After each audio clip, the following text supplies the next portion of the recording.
Hello everyone, welcome to the Silicon Gurukul. ये topic कई competitive examinations के लिए बहुत इंपॉर्टेंट है। सो अगर आप UPSC, state PCS, SSC, railway, banking या किसी भी कॉम्पिटिटिव एग्जामिनेशन की प्रिपरेशन कर रहे हैं तो इस सेशन के लास्ट तक बने रहिए, बिकॉज आपके लिए ये सेशन बहुत यूजफुल रहने वाला है। Now the topic is about Gangetic dolphin. Recently Odisha के जलाका रिवर में एक गैंगेटिक डॉल्फिन को रेस्क्यू किया गया है, और ये इस बात का इंडिकेटर है कि उस रिवर में और भी कुछ फ्रेश वाटर डॉल्फिन्स रह रहे होंगे। That's why it is our topic. और टॉपिक के डिटेल डिस्कशन में जाएंगे, लेकिन उससे पहले क्वेश्चन है, with reference to Gangetic dolphin consider the following statements.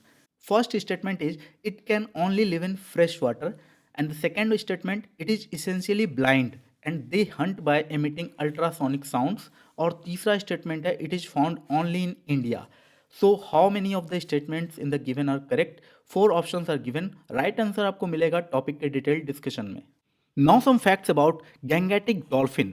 Common name है इसका सुसु, हमारे एरिया में इसे सॉन्स भी कहा जाता है। साइंटिफिक नेम होता है प्लेटानिस्टा गैंगेटिका गैंगेटिका।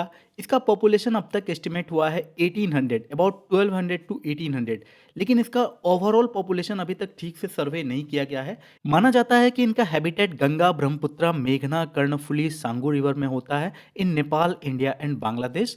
सम कैरेक्टरिस्टिक्स देख लेते हैं तो ये सिर्फ फ्रेश वाटर में रहता है, और इनके पास आंखें नहीं होती है, ये ब्लाइंड होते हैं and they emit ultrasonic sounds. इसे ऐसे समझो, जब भी कोई लेडी प्रेग्नेंट होती है तो आपको पता होना चाहिए वहाँ अल्ट्रासोनोग्राफी के जरिए ये पता किया जाता है कि उसके बच्चे का ओवरऑल डेवलपमेंट कैसे होता है। तो अल्ट्रासोनोग्राफी मशीन का एक रफ आइडिया ले लेते हैं कि वो वर्क कैसे करता है। सपोज यहाँ एक इस तरह का सरफेस है और यहाँ अल्ट्रासोनोग्राफी का एक सोर्स है, यहाँ से अल्ट्रासाउंड एमिट होता है। तो यहाँ से ये साउंड एमिट होगा, ये यहाँ आकर इस सरफेस से टकराएगा और यहाँ से रिफ्लेक्ट बैक होगा। और जैसे ही ये रिफ्लेक्ट होगा तो सपोज यहाँ स्कैनर लगा हुआ है, तो इस स्कैनर में यहाँ से रिफ्लेक्टेड हर एक रे जाकर टकरा रहे हैं।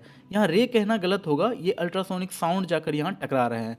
और जैसे ही ये स्कैनर इन साउंड्स को स्कैन करता है तो वो फिर ये टाइम ऑफ फ्लाइट के अकॉर्डिंग ये तय करता है कि कौन सा रे कितनी दूरी से आ रहा है, और उस आधार पर ये कंप्यूटर अपना एक इमेज बनाता है।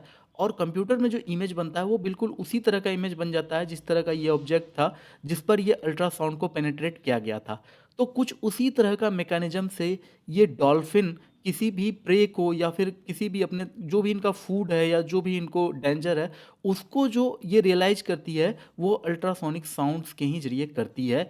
And it has sturdy yet flexible body, large flippers होते हैं इनके पास, लो ट्रायंगुलर डोर्सल फिन होता है इसके पास।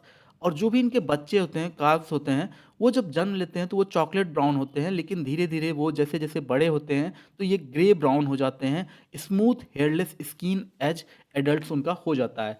Females are larger than males and 2 और 3 ईयर्स के एक इंटरवल पर एक ही बच्चे को एक बार वो जन्म देती है। आईयूसीएन स्टेटस है इसका endangered. Wild life protection act में इसे शेड्यूल 1 में रखा गया है, साइट्स में इसे अपेंडिक्स 1 में रखा गया है। और गवर्नमेंट्स का क्या क्या इफर्ट है इसके कंजर्वेशन के लिए तो वो भी देख लेते हैं।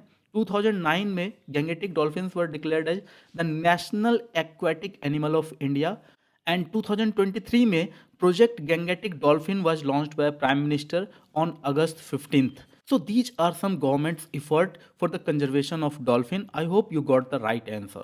On this note, I am concluding the session. But before going, मैं आपसे कहना चाहता हूँ कि प्लीज़ लाइक, कमेंट, शेयर और subscribe.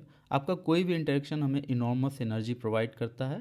So thanks for watching. मिलते हैं अगले वीडियो में। तब तक के लिए कीप स्टडिंग, कीप ग्रोइंग।